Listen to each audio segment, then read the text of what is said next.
Adrian Cole controlled a multi-billion-dollar empire from his glass-walled perch in the sky, convinced real power meant never needing anyone below him.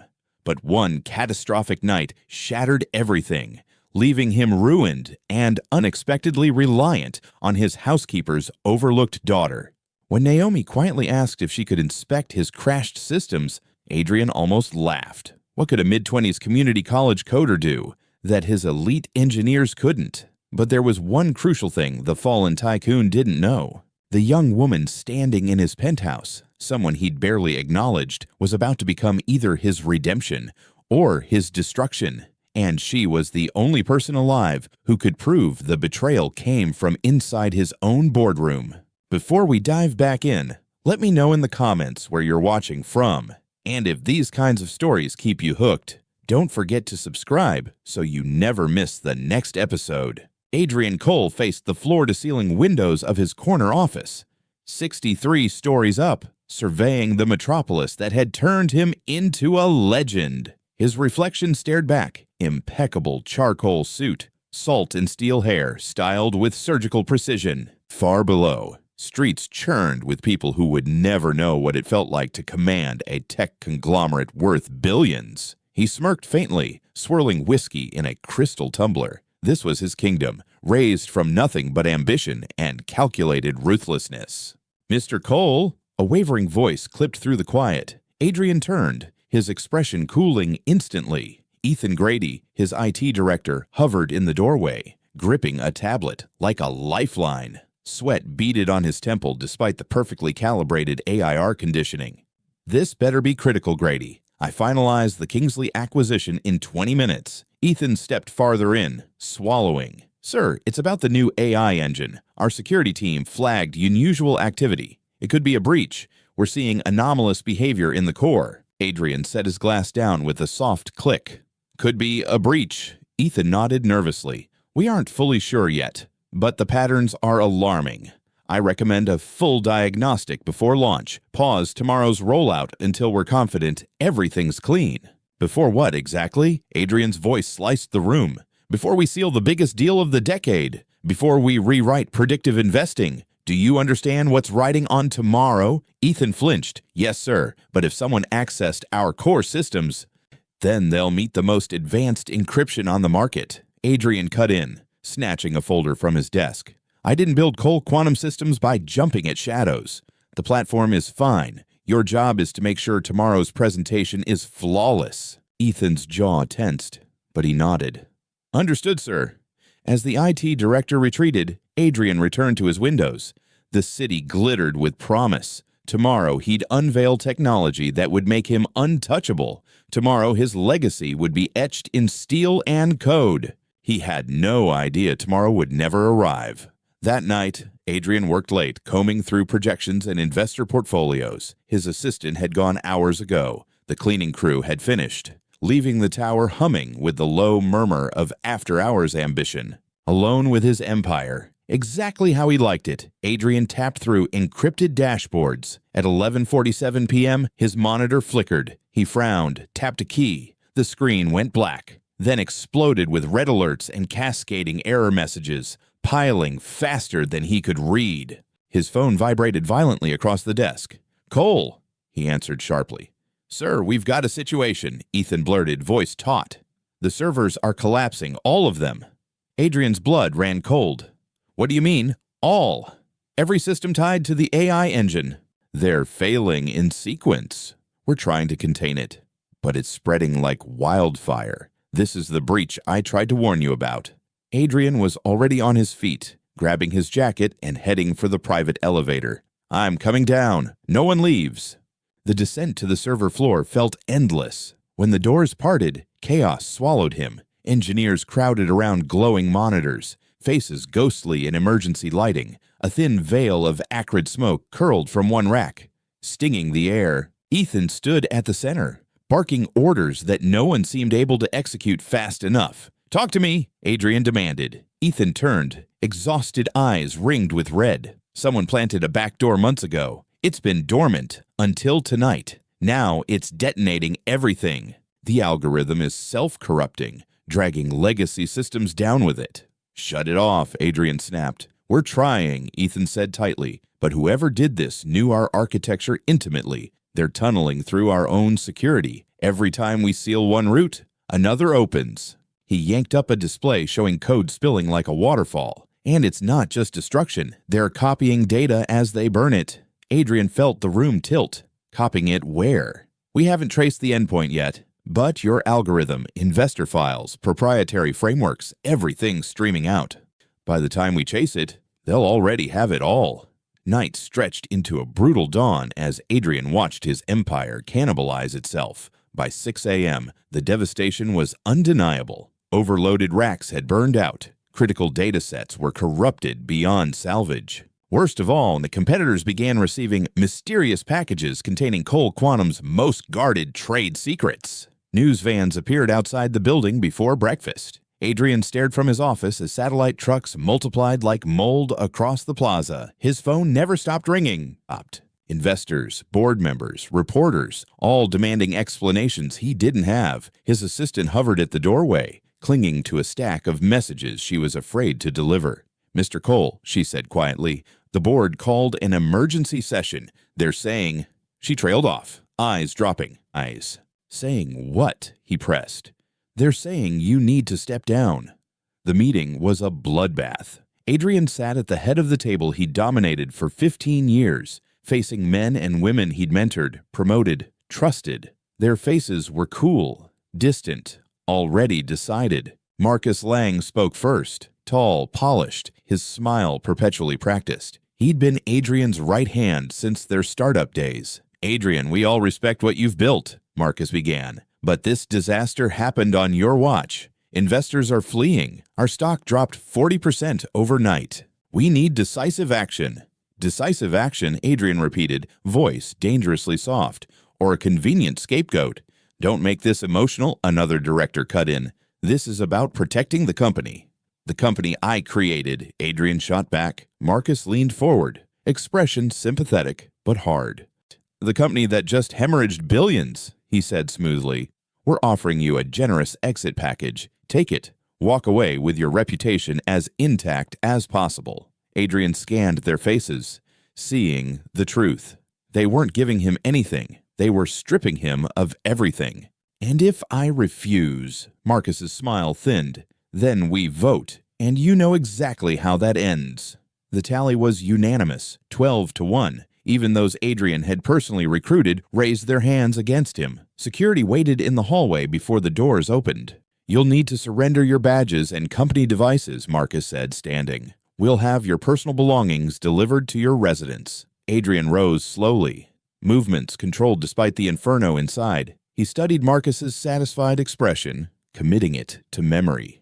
"You orchestrated this." "I salvaged this company from your incompetence," Marcus replied, gesturing to the guards. "Gentlemen, please escort Mr. Cole from the premises." The walk to the elevator was the longest of Adrian's life. Employees he'd never bothered to know watched him pass, some pitying, others quietly pleased. Security flanked him like he'd been caught stealing. When the elevator doors shut, cutting off whispers and phone cameras, Adrian finally exhaled. Outside, reporters swarmed, flashes popped, microphones shoved toward his face like spears as questions collided around him. "Mr. Cole, how does it feel to lose everything? Did you ignore security warnings? Are criminal charges coming?" Adrian pushed through silently and slid into the back of his town car. His driver mercifully said nothing as they pulled away from Cole Quantum Systems. The penthouse felt like a tomb. Adrian moved through rooms that had once hosted senators, celebrities, and billionaires, now echoing with emptiness. His wife had left 6 months earlier, tired of living with a ghost. His son had cut ties even longer ago, with nothing left to distract him.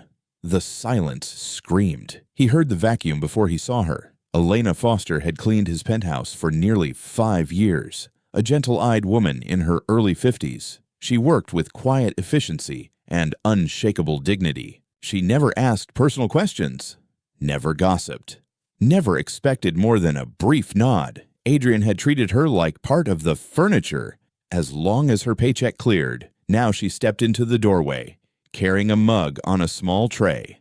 Mr. Cole, I thought you might need this, she said softly. Adrian looked from the steaming tea to her face. For the first time, he really saw her. The concern in her gaze, the careful way she set the cup down.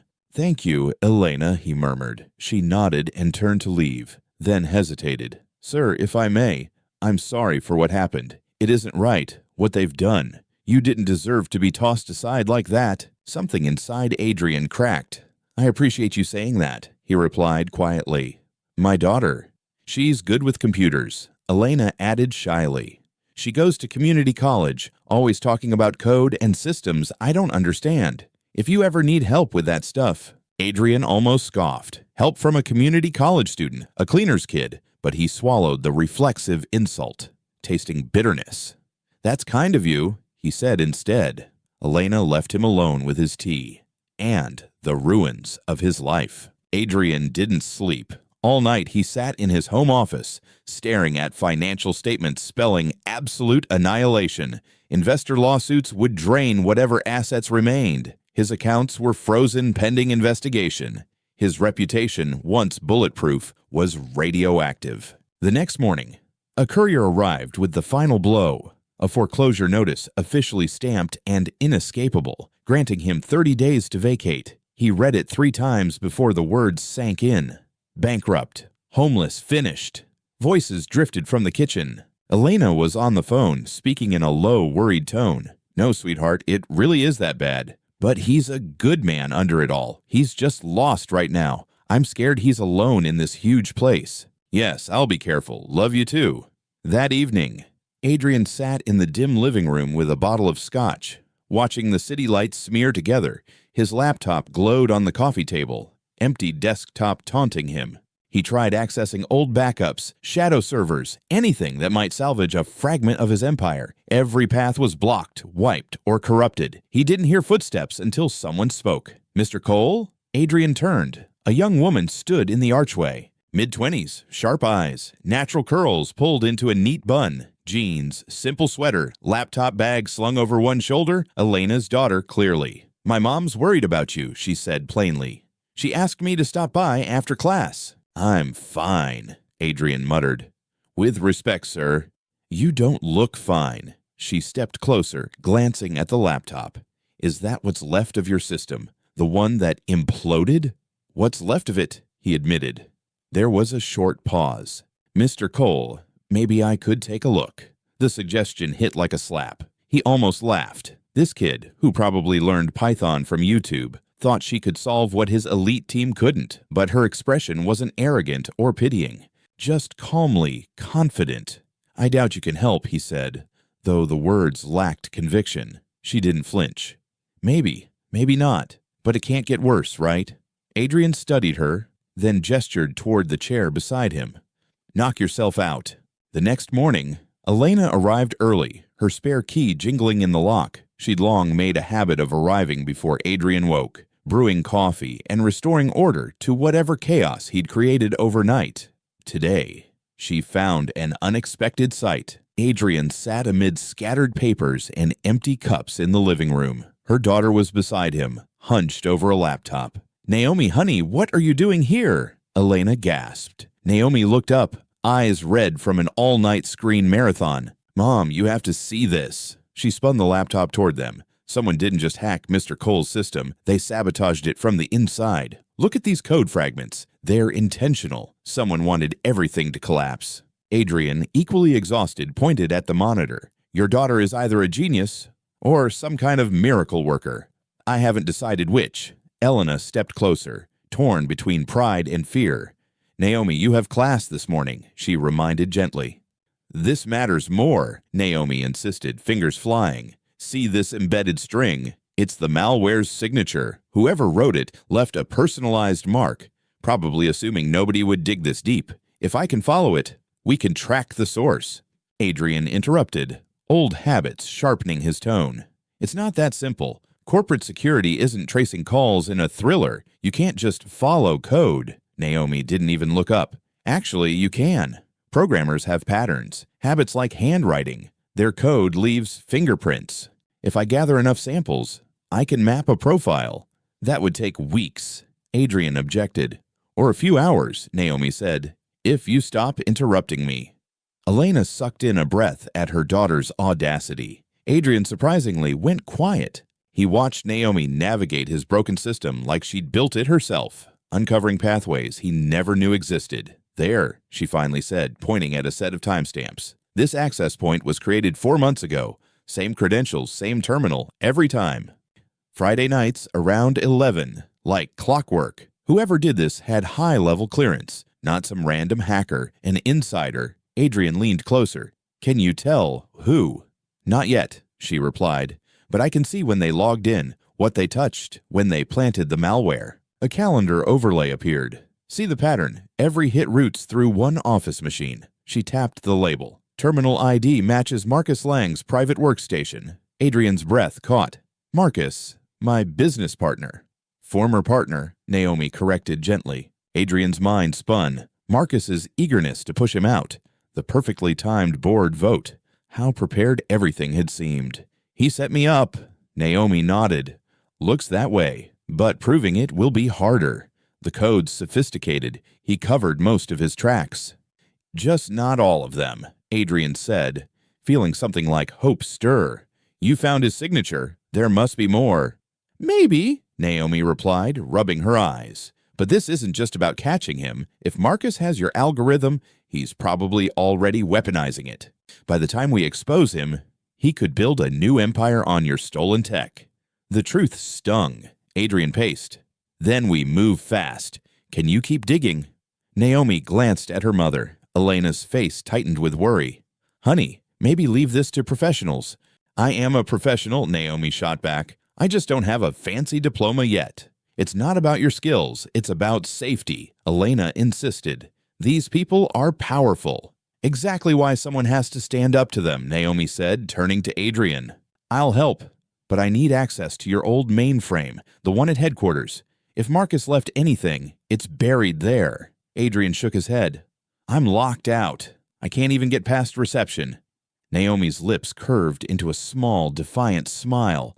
Good thing my mom still has her service entrance key. That night, the three of them stood in the alley behind Cole Quantum Systems. The tower loomed overhead, glass and steel reflecting streetlights like cold fire. Security cameras swept the obvious entrances. But the service door used by janitors and maintenance sat in shadow. Elena's hands trembled as she slid the key into the lock. If we're caught, we won't be, Naomi whispered. Mom, you know this building better than anyone. Can you guide us? Elena nodded reluctantly and led them through industrial corridors. They slipped past storage closets and cramped break rooms, climbing back stairwells built for people deemed unimportant. Adrian followed in silence, humbled by how much of his own building he'd never bothered to see. The server room roared with cooled air and humming machines. Naomi plugged her laptop into a forgotten terminal in the corner and got to work immediately. Okay, I'm inside. Their security's solid, but they're not expecting an intrusion from the custodial wing. Adrian kept watch near the door while Elena hovered protectively behind her daughter. Minutes dragged. Footsteps echoed faintly somewhere above them. Naomi, Adrian hissed. We need to move. Almost there, she muttered, sweat beading at her hairline despite the cold. Just need to... Yes. She pulled up a directory, eyes widening. Mr. Cole, look. On screen. A hidden project tree glowed. Operation Hydra, stamped with Marcus's credentials. Files detailed the sabotage plan, the breach timeline, even covert communications with rival firms. It was all there, written with the arrogance of a man certain he'd never be caught. Can you copy it? Adrian asked. Naomi was already exporting. Duplicating to 3 separate encrypted drives. This is ET. This is what you needed. Heavy footsteps thudded overhead, growing louder. A nearby door slammed. Adrian's pulse spiked. How long? 30 seconds, Naomi said. A radio crackled in the hallway. Security to server room. Unauthorized activity at Terminal 7. 20 seconds, she added, voice tight. The door handle rattled. Done, Naomi whispered, ripping her laptop free and shoving it into her bag. Elena grabbed her arm and pulled her toward a narrow maintenance exit Adrian hadn't noticed. They hurried through twisting back passages as shouts erupted behind them. Radios squawked orders. Security flooded the server room too late. The trio slipped out into the alley, then walked briskly toward Elena's aging sedan parked a block away. They didn't run. Running drew attention. They moved like three ordinary night shift workers. Only once they were in the car, doors shut and engine humming, did Adrian exhale. In the back seat, Naomi clutched her laptop, grinning breathlessly. "That was insane," she whispered. Elena's knuckles whitened around the steering wheel. "Don't you ever drag me into that again." Yet even as she scolded, a small smile tugged at her lips. Against every odd, they'd secured the evidence that could flip everything. Adrian caught Naomi's gaze in the rearview mirror. "When you said you knew computers, you undersold yourself." She met his eyes steadily. "People underestimate me all the time, Mr. Cole. I'm used to it." The weight in her words made Adrian's chest tighten. How many brilliant people had he dismissed because they didn't fit his narrow, polished mold of power? "I won't repeat that mistake," he said quietly. Naomi nodded and opened her laptop again. As Elena drove them through the sleeping city, Adrian watched the tower that had once defined his life recede in the distance. For the first time since the crash, he felt possibility. After their escape, Adrian found himself in unfamiliar terrain. Elena's modest two-bedroom apartment in a quiet, aging complex far from downtown glass and steel. The living room became their improvised war room, Naomi's laptop and scattered printouts colonizing every flat surface. Adrian sat on the sagging couch, watching Naomi decrypt files with fierce concentration. In the cramped kitchen, Elena brewed coffee for yet another late night. The apartment smelled like vanilla candles and last night's stew, so different from his sterile penthouse, it disoriented him. "Mr. Cole, you need to see this," Naomi called. He joined her at the folding table. On screen, encrypted messages scrolled, emails between Marcus and 3 board members, plotting a takeover months before the crash. The conspiracy ran deeper than Adrian had imagined. "They choreographed everything," Naomi said quietly. "The breach was just the trigger. They've been positioning themselves to push you out for almost a year." Adrian's jaw clenched. "I thought I was mentoring Marcus," he muttered. "Turns out I was just convenient camouflage." "There's more," Naomi said, switching files. "He's been feeding your competitors pieces of the algorithm for months, selling you off in fragments while pretending to protect the company." The betrayal burned. Marcus had stood beside him at his wedding. He'd held Adrian's newborn son. They'd built the company together, or so Adrian thought. Now he saw the truth. Marcus had waited for the perfect moment to strike, and Adrian's arrogance had given it to him. "Can we use this in court?" Adrian asked. "Maybe," Naomi said, "but emails alone aren't enough. We need logs tying Marcus's credentials directly to the sabotage code." She scrolled through dense lines of programming. "He used proxies, layered routes. It's like following footprints through a storm." Elena set 3 mugs of coffee on the table. "Naomi, you've been staring at that screen for 6 hours. Rest." "I'm fine, Mom." "She's right," Adrian added, surprising himself. "We push too hard. We make mistakes. Exhaustion wrecked enough already." Naomi raised an eyebrow. "Is this the same man who used to grind through 30-hour stretches?" Adrian gave a wry smile. "That man lost everything. I'm trying something different." They paused for a quick meal. Casserole reheated in a chipped dish, eaten at a wobbly table. Elena insisted Adrian eat. The simple domestic scene felt almost unreal. He couldn't remember the last time he'd shared dinner without a spreadsheet between them. "Mr. Cole," Elena ventured gently, "why did you build all this? What were you chasing?" Adrian stared into his coffee. "I grew up with nothing," he said. "My father scrubbed floors in office buildings. My mother cleaned houses." He stopped, realizing what he'd admitted. He looked at Elena, seeing the parallel for the first time. "I spent my life trying to outrun where I came from," he continued. "I thought success meant distance, from mop buckets, from worn hands, from people like my parents." He glanced around her cozy apartment. "From people like you." "And now?" Elena asked softly. Adrian exhaled. "Now I'm in your kitchen eating leftovers, realizing the person who gutted my life grew up wealthy, and the people helping me rebuild are the ones I never bothered to see." He met her eyes. "I'm sorry, Elena, for every time I ignored you, for treating you like part of the scenery instead of a human being."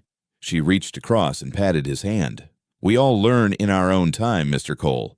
What matters is who we choose to be, now." Naomi watched, her view of Adrian shifting. She'd expected to dislike him, helping only because her mother asked, but his humility, his sincere regret, complicated that. "Okay," she said, pushing back her chair. "I think I know how to track Marcus properly. It'll mean finding backup servers your company pretends don't exist." Adrian frowned. "There aren't any. Everything was centralized." "Everything you knew about," Naomi countered. "But any decent IT director keeps emergency backups off-grid. I'd bet Ethan Grady has them hidden. If we locate his stash, we'll have clean logs of every action Marcus took. Undisturbed, time-stamped, court-friendly." "How do we find them?" Adrian asked. "We ask Ethan," Naomi replied. "He won't help," Adrian said. "He works for Marcus now." "Does he?" Naomi pulled up Ethan's file. "According to this, he submitted a resignation 2 days after you were forced out. HR never processed it fully, but he stopped showing up. Doesn't sound like someone thrilled with the new regime." The next morning, they tracked Ethan to a small, independent coffee shop downtown. He sat alone in the corner, dark circles under his eyes, fingers whirring a cardboard cup. When Adrian approached, Ethan stiffened, guilt and fear flickering across his face. "Mr. Cole, I'm not here to yell," Adrian said, sliding into the chair opposite. "I need your help." Ethan glanced nervously around. "I can't be seen with you. Marcus made it very clear what happens to anyone who crosses him." "Did he threaten you?" Adrian asked. Ethan's silence answered. Naomi took the seat beside Adrian. "Mr. Grady, do you have off-site backups? Somewhere Marcus doesn't know about?" Ethan blinked. "Who are you?" "Someone trying to fix what your boss destroyed," she said. "Those backups could hold evidence Marcus can't scrub. We need access." Ethan's hands shook. "If I help and Marcus finds out, I'm done. Not just fired, blacklisted. I'll never work in tech again." "And if you don't," Adrian said quietly, "you'll live knowing you let him get away with it. You tried to warn me. I ignored you. That's on me, but you have a chance to make this count. Don't let fear decide." Ethan stared into his coffee for a long moment, then scribbled on a napkin. "There's a storage facility in Newark, Unit 247. Backup arrays there. You'll need this code." He wrote a long numeric string beneath the address. "Thank you," Adrian said earnestly. "I should have done more," Ethan whispered. "I saw the access patterns changing. I should have forced you to listen." "We both failed," Adrian said. "Let's make sure that failure leads somewhere better." The storage facility was a hulking concrete block in a forgotten industrial strip, the kind of place people left things they didn't want found. They located Unit 247 on the 3rd floor. Inside, amid dusty boxes and old furniture, 3 server towers hummed quietly in the gloom. Naomi got to work immediately, tethering her laptop to the first tower. "This is everything," she breathed. "Every email, access log, code push from the last 2 years." "Can you prove Marcus planted the malware?" Adrian asked. "Give me some time." Naomi's fingers flew. "I need to cross-reference these logs with the malware signature, line them up with Marcus's credentials and session windows. It's like assembling a 1,000-piece puzzle blindfolded." Hours crawled. Elena fetched sandwiches from a deli down the street. Adrian paced the cramped unit, feeling useless for the first time in his life. He'd always been the smartest person in the room.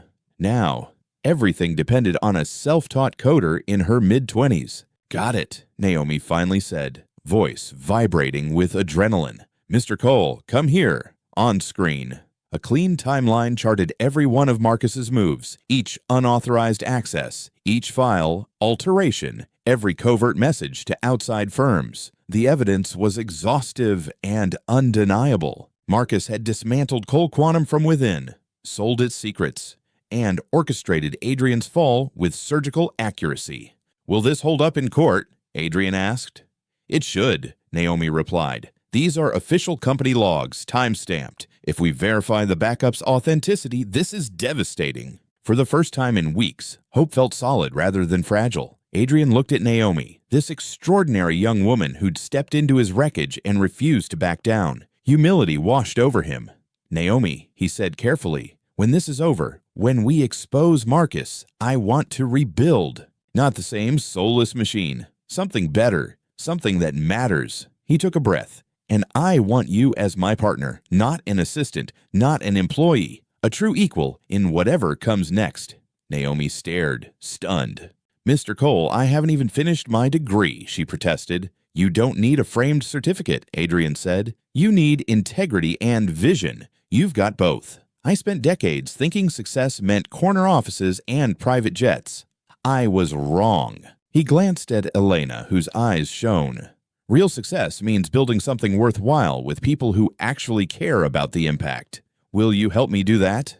Naomi looked to her mother. Elena nodded, tears slipping free. This is your call, sweetheart. I'm proud either way. I don't trust corporate culture, Naomi admitted. I've watched what it does. It chews people up. Then help me create a version that deserves your trust, Adrian said. No shark-filled boardrooms, no crushing competitors just because we can. Just honest innovation with real guardrails. If I rebuild, I want to do it right. Naomi extended her hand. Equal partners, equal say on every decision. Adrian clasped it firmly. Equal partners, he agreed. Over the next 2 weeks, they camped at Elena's apartment, refining evidence and crafting their case. Adrian reached out to a lawyer he respected, someone who'd left corporate defense work for civil rights because, as she'd once joked, she wanted to sleep through the night. Monica Hale listened to their story, fury sharpening her usually calm features. Marcus Lang did all this, she asked. I always knew he was ambitious, but this is criminal. Can we win? Adrian asked. With this evidence? Yes, Monica said. But you need to be ready. Marcus will go scorched earth. He'll attack your sanity, your competence, your past. Let him, Adrian replied. I've already lost everything that mattered. Not everything, Monica said, eyes flicking to Naomi. He'll come after you too. He'll say you hacked company property, planted evidence, tried to extort him. It won't be pretty. Naomi lifted her chin. I can handle it. I hope so, Monica said, because once we file, there's no backing out. They filed the suit the next day. The media explosion was immediate. Disgraced CEO alleges conspiracy. Cole fights ex-partner over sabotage claims. Tech feeds lit up. Marcus held a press conference hours later, standing before reporters with the wounded dignity of a falsely accused saint. These allegations are absurd, he declared. Adrian Cole is a desperate man inventing scapegoats for his own mismanagement. The courts will see through this. Behind the scenes, though, Marcus panicked. His lawyers flooded the court with motions to suppress the logs, claiming the servers were accessed illegally. They argued Naomi had no authority to retrieve corporate data, that Adrian's privileges were revoked, that the evidence was tainted. They're scared, Monica said in a strategy meeting. Innocent people want more evidence. Guilty ones try to bury it. A preliminary hearing was set for 6 weeks out. While they waited, Adrian and Naomi started rebuilding in the only way that felt right, small and honest. They contacted laid-off Cole Quantum staff, engineers, designers, analysts. We can't pay you yet, Adrian told the group gathered in Elena's living room. At all, honestly. But I can offer equity in something new, something anchored in integrity, not ego. If you believe in second chances for this tech and for ME, help us build it. To his surprise, many stayed. They worked first from Elena's apartment, then from a rented garage when space ran out. Naomi led technical development while Adrian handled business, this time listening more than speaking. He learned names, birthdays, stories. He brought coffee, took out trash, stayed late to help clean. Elena watched with quiet pride as her daughter commanded respect from seasoned engineers, and as Adrian transformed from aloof executive into someone who treated leadership as service. You're doing good, baby, Elena told Naomi one night, stacking pizza boxes. I'm terrified, Naomi admitted. What if I'm not enough? What if I let everyone down? Then you learn and try again, Elena said. Success isn't never falling. It's stubbornly getting up. The algorithm they built was lean and principled. Instead of ruthless profit-at-any-cost predictions, it prioritized ethical investments, flagging companies abusing workers or wrecking the environment. It favored long-term stability over short-term spikes, even when that meant lower immediate returns. Investors want maximum profit, not moral lectures, one developer warned. Then we'll find different investors, Adrian replied, people who understand that real sustainability needs more than quarterly wins. The first backer was a small nonprofit focused on ethical finance, offering just enough to keep them afloat. A tech blogger spotlighted their project, praising their blend of advanced modeling and ethics. The piece went viral, drawing curious investors and supporters. Momentum built just as the court date loomed closer, and on the morning of the trial, everything came to a head. The day dawned unnaturally cold, as if the city sensed what was coming. Adrian stood before his hotel mirror, adjusting a borrowed tie, looking leaner, older, but more present than the billionaire who once ruled boardrooms. In court, Marcus's attorney rose smoothly.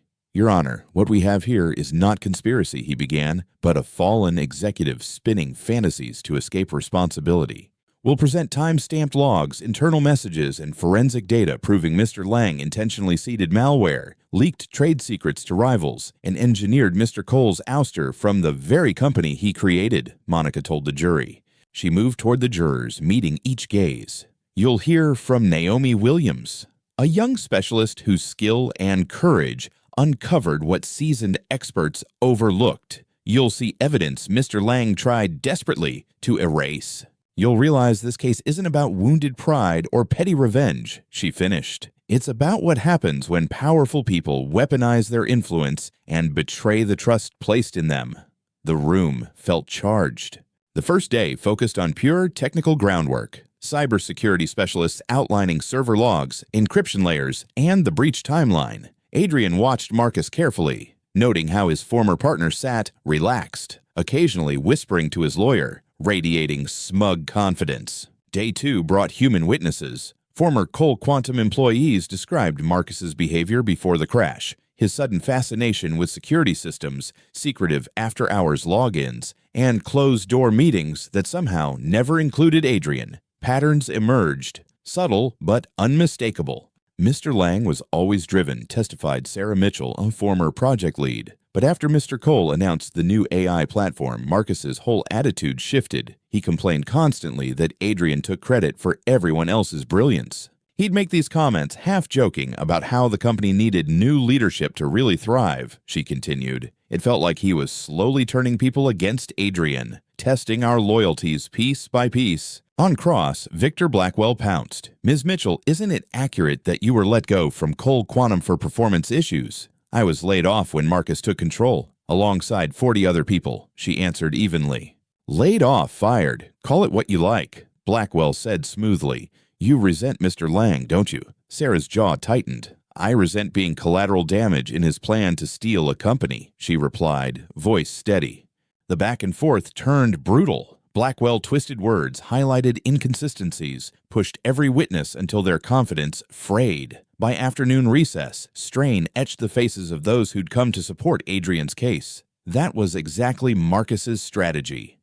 "They're trying to grind us down," Naomi murmured during a hallway break. "Make everyone so exhausted they'd rather forget than fight."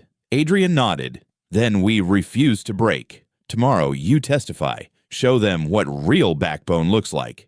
That night, Marcus's camp escalated. When Adrian returned to his hotel, an unmarked envelope waited under the door. Inside, a single glossy photo showed Naomi leaving a campus bar, framed to look compromising. A typed note accompanied it: "Withdraw your lawsuit, or the world learns about your employees' extracurricular activities." Adrian's hands trembled with anger. He called Monica immediately. Within half an hour, she arrived with Naomi and Elena. Naomi studied the image under the lamp.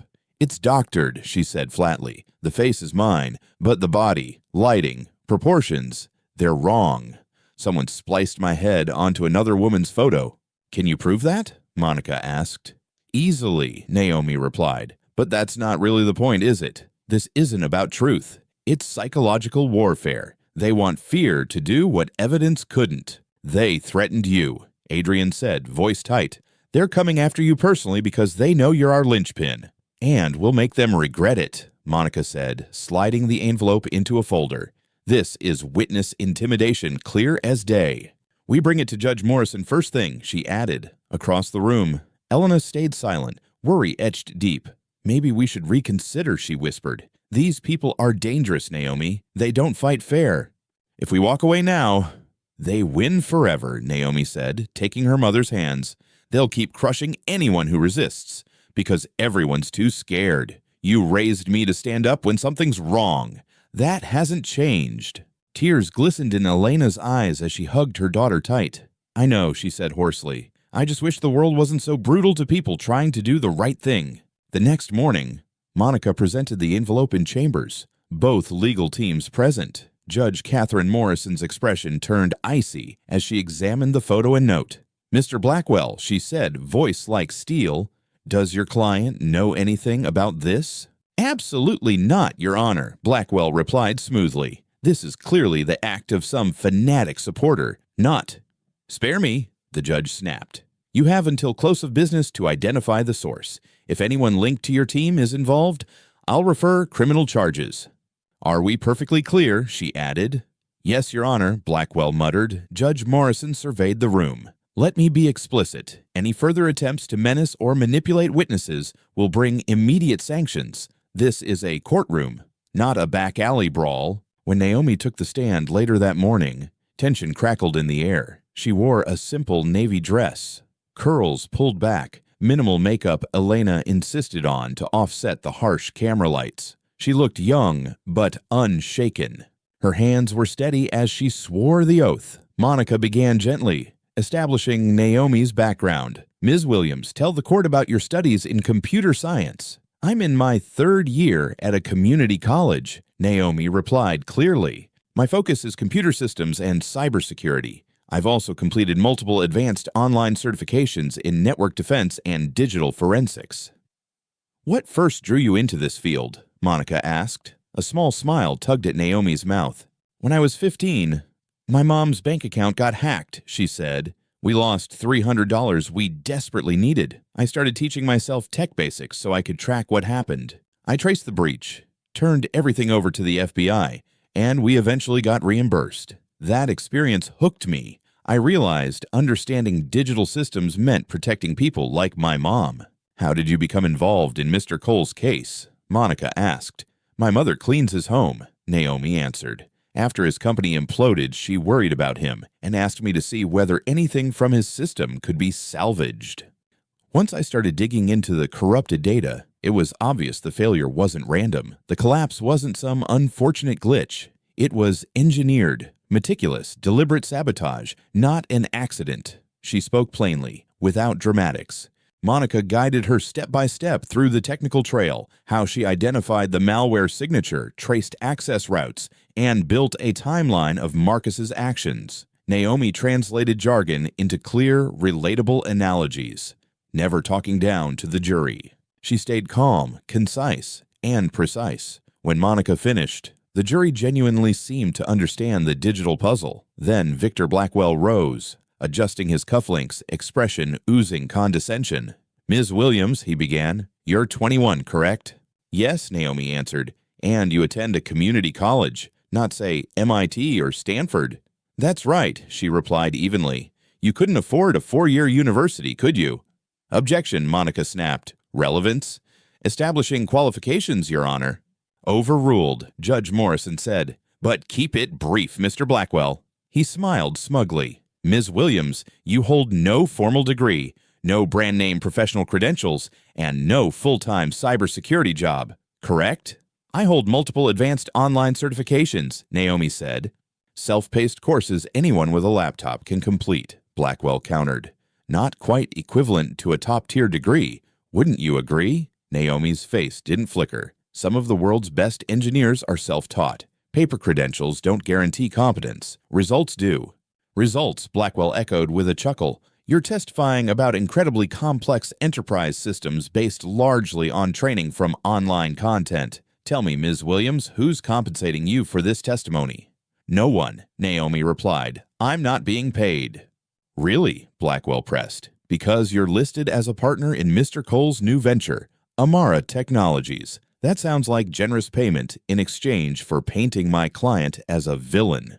I'm a partner because I helped design and rebuild the technology, Naomi said.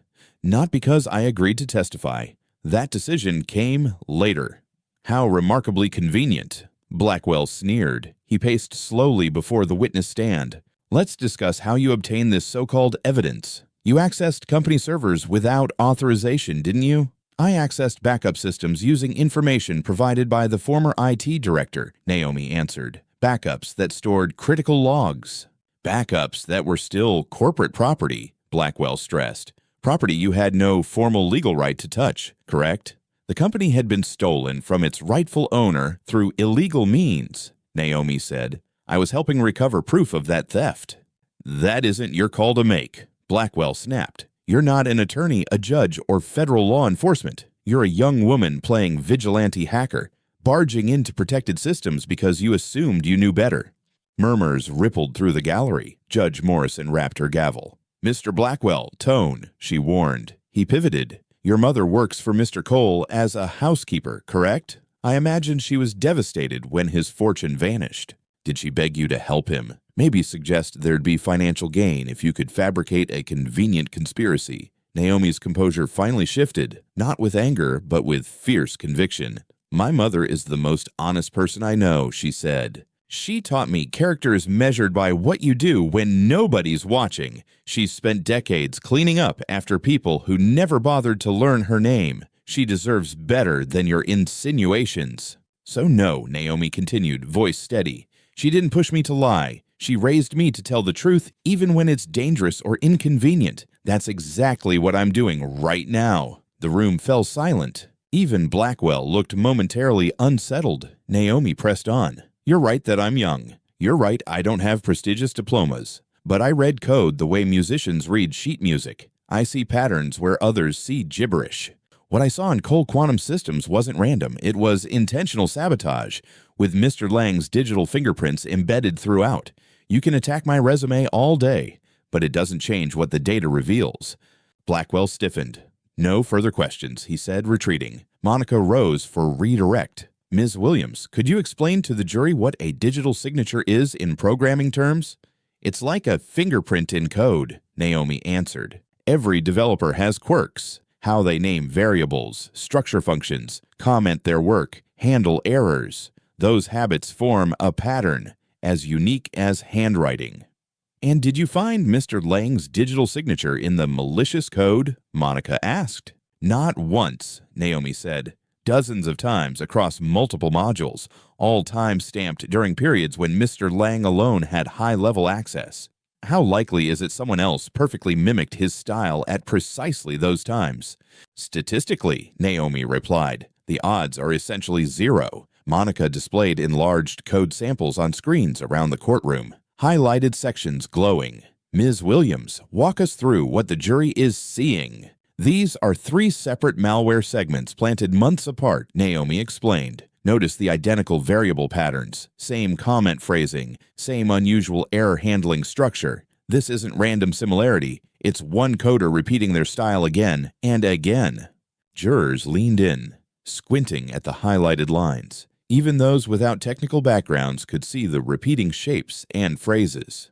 Thank you, Ms. Williams, Monica said. No further questions. Naomi stepped down, passing close to Marcus's table. Marcus glared at her openly now, polish gone, resentment blazing. Naomi met his stare without hesitation, then took her seat beside Adrian. You were extraordinary, Adrian whispered. I just told the truth clearly, she replied. That's all. The trial stretched 3 more days. Independent experts corroborated Naomi's analysis. An FBI cybercrime agent testified the backup logs were authentic and properly preserved. Former staff described Marcus panicking after the breach, frantically purging drives and shredding documents. When Marcus finally testified, Monica dismantled his story piece by piece. Every excuse clashed with hard evidence. Every alibi unraveled. He claimed the logs were forged, but couldn't explain how. Suggested Adrian framed him, but offered 0 actual proof. By the time he stepped down, even his own attorneys looked shaken. Closing arguments were crisp. Monica laid out a simple, devastating timeline of betrayal backed by irrefutable records. Blackwell tried to conjure doubt, but his arguments felt thin. Judge Morrison instructed the jury carefully and sent them to deliberate. 24 tense hours later, they returned. "Have you reached a verdict?" she asked. "We have, Your Honor," the foreperson replied, holding a folded sheet of paper. "On the charge of corporate sabotage, how do you find the defendant?" "Guilty." "On the charge of theft of proprietary information?" "Guilty." "On the count of fraud?" "Guilty." The courtroom erupted in shocked whispers and gasps. Marcus went almost gray, knuckles white on the defense table. His lawyers scrambled, muttering about appeals. But Judge Morrison's gavel cracked sharply. "Mr. Lang, this court finds you guilty on all counts. Sentencing will occur 3 weeks from today. You will surrender your passport and submit to electronic monitoring immediately," she continued. Then she turned to Adrian. "Regarding the civil claims, the court rules entirely in your favor. Full ownership of the algorithm and related intellectual property returns to you, along with damages totaling." Adrian stood. "Your Honor, if I may." She eyed him. "Briefly, Mr. Cole." "I don't want the damages," he said. "I'd like the funds directed to scholarships for under-resourced students pursuing technology, students like Naomi, who have the talent but not the access." A faint smile softened the judge's features. "A commendable request. The court approves that designation. Anything further?" "Yes," Adrian said. "I ask that Ms. Naomi Williams be recognized as co-creator of the algorithm in the official record. Her contribution is undeniable." "Granted," Judge Morrison said. "Ms. Williams, congratulations." Outside, reporters swarmed as they exited the courthouse, microphones thrust forward. Adrian paused briefly. "Justice wasn't just served for me today," he said. "It was served for everyone ever told they didn't matter.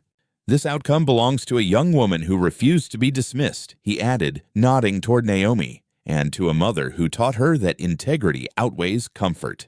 Thank you." They slipped away before more questions could fly. That night should have been pure celebration, but Adrian felt uneasy. Marcus had been too composed at the verdict, not devastated, not enraged, calculating. Men like him didn't surrender. They regrouped. Adrian's instincts soon proved right. At 2 a.m., his phone shrilled. Monica's voice was toot.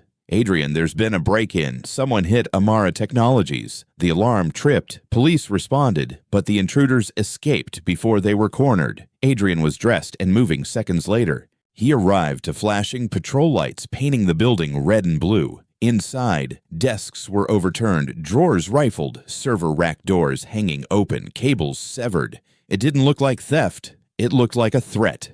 A warning. Naomi stood amid the wreckage, laptop clutched to her chest, face pale but resolute. Elena had an arm wrapped protectively around her shoulders, eyes blazing. "They were hunting our evidence backups," Naomi said as Adrian approached. "They wrecked the main server array, but they didn't find what they wanted." "Because you moved everything," Adrian guessed. Naomi nodded faintly. "Because I never keep a single point of failure. Triple encrypted drives in 3 locations, plus redundant cloud mirrors." She managed a tired grin. "Paranoia starts looking wise once people actually come after you." Detective Carla Rivera, no relation despite sharing Elena's accent, took statements. "We captured footage of 2 masked suspects, gloves, professional movements. This wasn't random vandalism. We're treating it as a targeted operation," Rivera continued. "Someone hired them. Mr. Lang," Adrian said immediately. "We can't claim that yet," Rivera cautioned, "but given the timing, he's absolutely on our radar. Electronic monitoring shows he stayed home, but that proves very little." "What should we do?" Elena asked. "Stay alert," Rivera said. "We'll increase patrols. I'd also suggest private security for all 3 of you until we have suspects in custody." After the officers left, the trio sat amid overturned chairs and scattered papers. Dawn smeared gray and pink across the shattered blinds. "He's not done," Naomi said quietly. "The verdict didn't end anything for him. He'll keep pushing, trying to scare us back into silence." "Then we make hiding impossible," Adrian replied. He pulled out his phone and drafted a detailed account for every journalist in his contacts. Within hours, major outlets blasted the headline, "Convicted Saboteur, linked to break-in at victim's new company." Public outrage was immediate. Social feeds flooded with support for Amara Technologies and demands that authorities clamp down harder on Marcus. By noon, The FBI had opened a new investigation into potential witness retaliation and conspiracy. Marcus's attorneys issued a statement denying involvement, blaming unknown extremists, but investors abandoned him in droves. Remaining partners severed ties. Firms that had bought his stolen tech now faced their own legal storms. His empire crumbled in days. That evening, as Adrian helped Naomi and Elena straighten the office, his phone buzzed with a blocked number. "Cole," he answered. "You ruined me," Marcus rasped. His voice sounded frayed, stripped of charm. "Everything I built is gone." "You ruined yourself," Adrian said. "I just made your choices visible." "I made you," Marcus snarled. "Without me, you'd still be chasing small contracts. Without you, I'd still have my soul," Adrian replied. "We could have built something honorable." "Don't preach to me," Marcus snapped. "You were just as cutthroat as I was. Only difference is you got lucky." "No," Adrian said calmly. "The difference is I learned from the collapse. You're still blaming everyone but the man in your mirror." Silence stretched, then a harsh laugh. "You think this is over? I've still got friends, money, moves you can't see." "Then use them to become better," Adrian said. "If you keep swinging, you'll only lose what little remains." He hung up. "Was that him?" Naomi asked. "Yeah," Adrian said. "Anything we should worry about?" "Nothing worth repeating," he answered. "Our best answer is the same. Keep building. Make what we create so strong his resentment becomes background noise." Over the next 2 weeks, they rebuilt the office, upgraded security, and threw themselves into work. The verdict story continued to circulate, drawing unexpected opportunities. Universities requested Naomi as a guest lecturer. Investors approached with clean offers. Former Cole Quantum employees, disillusioned by what had happened, reached out wanting to join Amara Technologies. But the most powerful moment came when Elena's name was officially added as co-founder to the corporate charter. Monica presented the papers in a small ceremony. From today forward, Monica announced, Amara Technologies is legally recognized as founded by Adrian Cole, Naomi Williams, and Elena Williams. Equal equity, equal authority. Elena's hands shook as she held the document, tears streaking down her cheeks. "I've spent my life cleaning other people's offices," she whispered. "I never imagined my name on one." "You've always been more than your job," Naomi said, hugging her. "You raised me, sheltered Adrian, kept us grounded. This company carries your spirit." Adrian nodded. "Amara Technologies exists because you opened your home when mine disappeared. This is just the world catching up to what we already knew." Surrounded by their small but growing team, they felt something richer than victory. Belonging. Months turned into half a year. Adrian stood outside their new permanent headquarters, a renovated community center in a working-class neighborhood. Not a gleaming skyscraper, but a brick building with history and big windows spilling sunlight across the street. "What do you think?" Naomi asked, blueprints tucked under her arm. "It feels honest," Adrian said, "like a real place for real people." Renovations had become a neighborhood project, local contractors working alongside staff, teaching teens construction and tech skills. Elena insisted on inclusive hiring, valuing potential over polished resumes. The result was a team humming with energy and diverse perspectives, a sharp contrast to the homogeneous halls of Adrian's old company. The grand opening stunned him. Former colleagues, curious investors, and reporters filled the courtyard. More importantly, 50 scholarship recipients, students from overlooked communities, sat in the front rows. Their tuition was funded by the damages Adrian had redirected after the trial. Naomi stepped behind the podium, looking both nervous and luminous in a simple gray suit. The murmurs faded as she began. 6 months ago, I was juggling community college classes and barista shifts to help my mom cover rent, she said. Today, I'm standing here as CEO of a tech company trying to redefine what ethical innovation looks like. She let that sink in. But this isn't just my story. It's ours. Everyone's society underestimated. We've all been told we're not enough, not polished enough, not credentialed enough, not connected enough, she continued. Amara Technologies exists to prove talent isn't born from privilege. It's born from opportunity and persistence. She gestured to the scholarship students. These 50 represent everything we believe in. Bright minds who were always worthy, but rarely invited. Our program fully funds their education, pairs them with mentors, and guarantees internships here. Because we're not just constructing a company, Naomi said. We're building a pipeline for innovators who might otherwise be invisible. Applause crashed through the courtyard. Adrian watched from stage left, heart full, seeing his younger self in awe of her. Elena spoke next. Most of my life, I've been unseen, she said.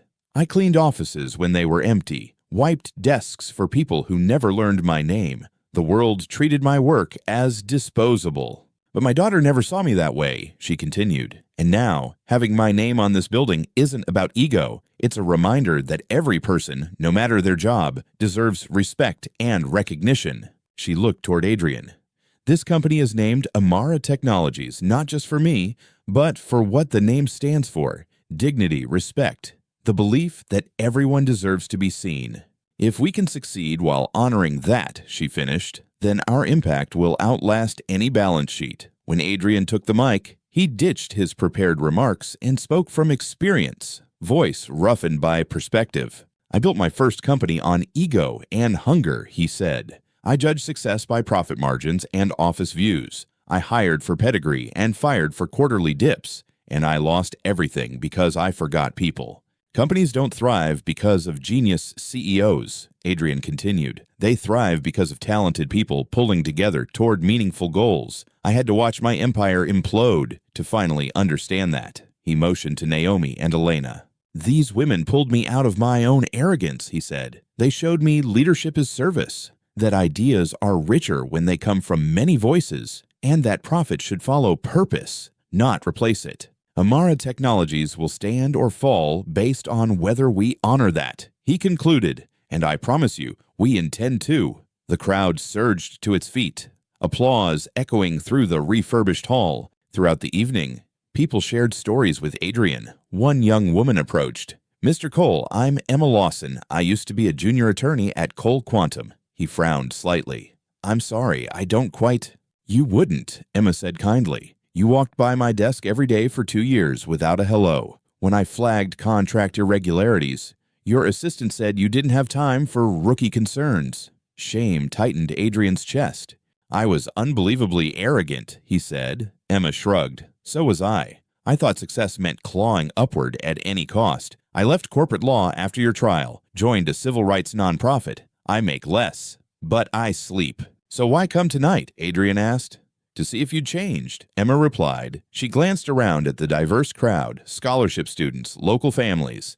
Turns out, you really did. That gives me hope for all of us. Similar conversations unfolded all night. Ex-employees spoke about reevaluating their own choices. Investors discussed shifting funds toward mission-driven ventures. Students shared dreams with newfound confidence. Adrian felt something he'd never had at his old company: genuine connection.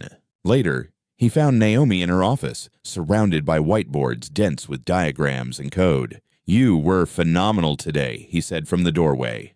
We were, she corrected, eyes still on her screen. This place belongs to all of us. What are you working on now? He asked. Next-gen safeguards, Naomi replied. If we're licensing our algorithm, I want ironclad guardrails so it can't be twisted into predatory tools. Our tech should protect people, not exploit them. Adrian settled into a chair. When we met, I pegged you as a bright kid who could debug my laptop. I never imagined you'd completely rewire how I understand leadership and success. Naomi finally looked up, smiling faintly. And I pegged you as another entitled billionaire getting what he deserved, she said. Turns out we misjudged each other. Maybe the big takeaway is we're all wrong until we really look. The first year flew. Their ethical AI drew steady interest. They licensed it only to companies that passed rigorous reviews. Several major corporations failed that test. Naomi refused to budge, despite the staggering checks they waived. We just walked away from $3 million, a financial advisor complained. And avoided selling our soul for it, Naomi replied. Their record with user data is awful. I'm not helping them optimize exploitation. Adrian backed her without hesitation. We reject any deal that clashes with our principles, he told the board. Non-negotiable. Some investors grumbled and left. Others stayed, drawn by consistency. Slowly, Amara Technologies earned a reputation for meaning every word it said. Profits were modest compared to tech giants, but clean and steady.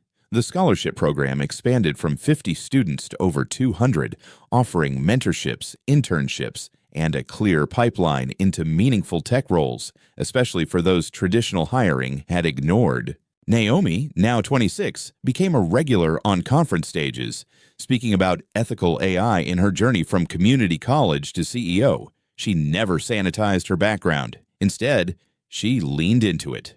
Proving success doesn't require privilege, just opportunity, grit, and allies.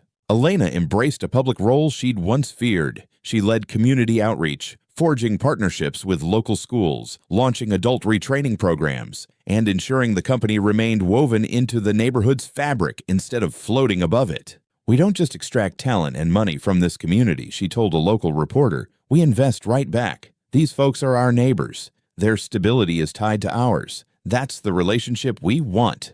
Adrian's role evolved. He handled operations and investor relations, but no longer dominated conversations. Instead, he facilitated, listened, and amplified others' ideas. Collaboration demanded more effort than command and control. But the results, and his own peace, were infinitely richer. 3 years post-trial, Stanford's business school invited him back to speak. Standing before sharp-eyed MBAs, Adrian smiled ruefully. "Last time I was here, I told a very different story about winning," he began. "I said you needed to be the smartest in the room, the most relentless, willing to sacrifice anything for profit. I called compassion a liability." He paused. "I was catastrophically wrong." He described losing everything: Naomi's intervention, Elena's compassion, the rebirth of Amara Technologies. "The company I run now generates a fraction of my old revenue," he said. "Yet it creates exponentially more real-world value. We hire people others overlook. We build tech that improves systems instead of simply extracting money. We count success in lives changed, not just dollars stacked." A student raised a hand. "Isn't that approach naive?" "How do you compete with ruthless companies?" she asked. "By redefining competition," Adrian answered. "We're not chasing domination or annihilating rivals. We're proving ethical business is viable business, and more investors and customers want that every year." Another student asked, "What about when ethics and profit collide?" "We pick ethics," Adrian said simply.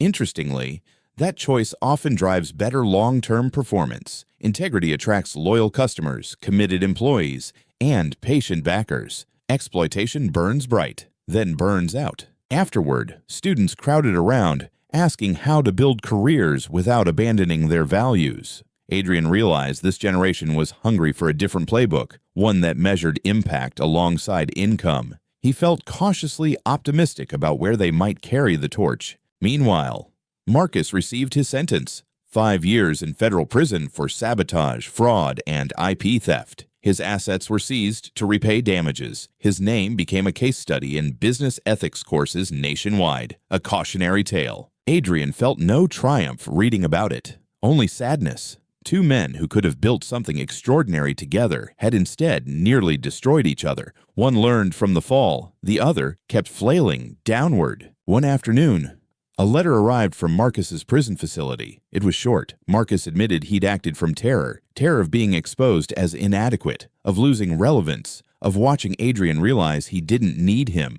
"I'm not asking forgiveness," the letter ended.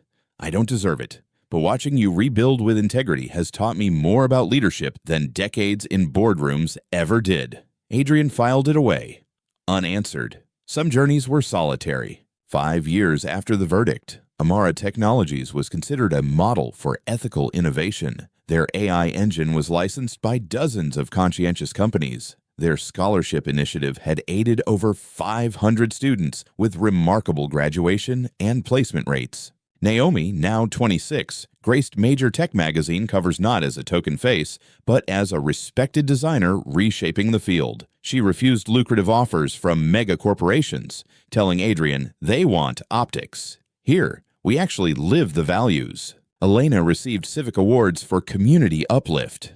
The neighborhood flourished. New shops, safer streets, steady jobs. Amara Technologies had become a cornerstone, proving corporations could heal as well as harm.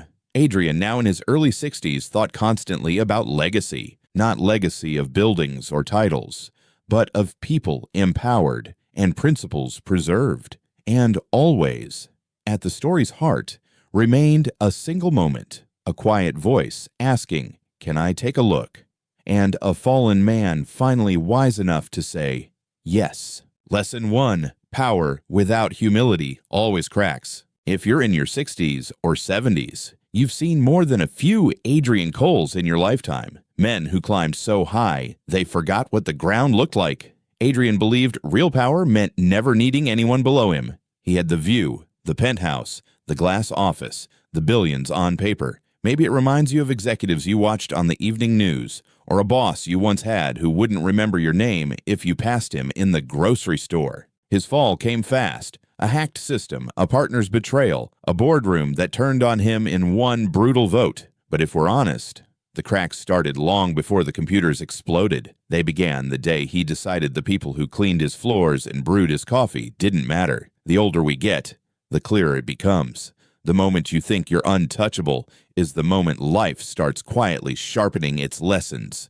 Power without humility always eventually finds its breaking point. Lesson 2. The people you overlook may be the ones who save you. Many of us grew up watching our parents or grandparents work invisible jobs. Janitors, housekeepers, factory hands, bus drivers. They kept everything running, but were rarely thanked. Elena, the housekeeper, belonged to that quiet army. For years, Adrian barely noticed her. She moved through his penthouse like a ghost, polishing his trophies while he took conference calls. Yet in his worst hour, it was Elena who showed up with a cup of hot tea and genuine concern. And it was her daughter, Naomi, a community college coder with no fancy diploma, who crawled into the wreckage of his systems and found the truth. Think about that. Not the Ivy League engineers, not the polished board members, but a young woman everyone underestimated, and a mother the world treated as background. Together, they uncovered the sabotage, broke into the company through the service entrance, and carried out the evidence that saved his name. If you've ever been overlooked, you know how that feels in your bones. This story reminds us that human worth isn't set by job titles or zip codes. Sometimes the hands that once emptied trash cans are the same hands that pull you back from the edge. Lesson 3. Real success is measured by what you rebuild, not what you lose. By the time the courtroom dust settled, Adrian had every reason to grow bitter. He'd been humiliated on national television, stripped of his company, nearly ruined by the man he once called a friend. Folks our age know that kind of loss, maybe not in billions, but in jobs, marriages, health, or retirement savings that suddenly vanished. What makes Adrian's story different is what he chose to do with his second chance. Instead of chasing another skyscraper, he sat at a wobbly kitchen table in a modest apartment and started over with Naomi and Elena as equal partners. They built a new company that refused to sell its soul for a bigger check, turned down shady investors, and wrote ethical guardrails directly into their code. The damages he won in court didn't go to another sports car or vacation home. They funded scholarships for kids like Naomi, who just needed a shot. Years later, his legacy wasn't measured in square footage or stock price, but in hundreds of young people crossing graduation stages, in a neighborhood lifted by honest jobs, and in a company where the woman who once carried a vacuum now signs contracts as a co-founder. For those of us thinking about the mark we'll leave behind, Adrian's journey offers a gentle but firm reminder. What we cling to will die with us, but what we choose to rebuild with integrity can outlive us by generations. Conclusion: the story we hand to the next generation. If you're over 65, you've already handed down recipes, family stories, maybe a favorite set of tools or a quilt. But the most powerful inheritance isn't in a safety deposit box. It's the values our children and grandchildren see us living. Adrian's fall and redemption, Naomi's courage, and Elena's quiet strength show a pattern many elders recognize. Life will knock us flat, sometimes through no fault of our own. Yet we still have a say in who we become afterward. We can grow hard and bitter, or softer and wiser. We can cling to status, or invest in people. This story invites each of us in these later chapters of life to ask a simple question: when my time is done, will people remember what I owned or the lives I quietly lifted when everything was on the line? Friends, after walking with Adrian, Naomi, and Elena through betrayal, loss, and rebuilding, I'd love to hear from you. At this stage of your life, what does real success mean to you now? Is it money, freedom, family, faith, the people you've helped, or something else entirely? If you were in Adrian's shoes, who in your life would you want standing beside you in the storm, and why? Share your thoughts in the comments. Tap the like button and subscribe to my YouTube channel so you don't miss the next story and the next set of life lessons.